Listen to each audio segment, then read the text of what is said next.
అనుకున్న మాటలు గాలిలో కలిసిపోయాయి. నీ మీద ఉన్న ఆశలు నేటితో ముగిసిపోయాయి. నిజం తెలిసినా నమ్మలేని పిచ్చోణ్ణి అయ్యాను. ఎందుకు చేశావు ఇలా? ఏం తప్పు చేశాను నేను? నీకోసం బతికిన నాకు ఈ శిక్ష ఎందుకు? ప్రేమించడమే నేను చేసిన పాపమా? నమ్మడమే నా జీవితానికి శాపమా? వద్దు, ఈ బంధం ఇక వద్దు.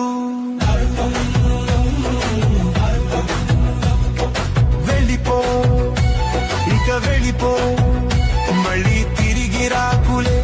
నన్ను ఒంటరిని చేసి నువ్వు సంతోషంగా ఉండులే. చెరిపేసిన గాయంలా మారావు నా ప్రాణముకున్న నిన్ను, కానీ నువ్వు పరాయివయ్యవు.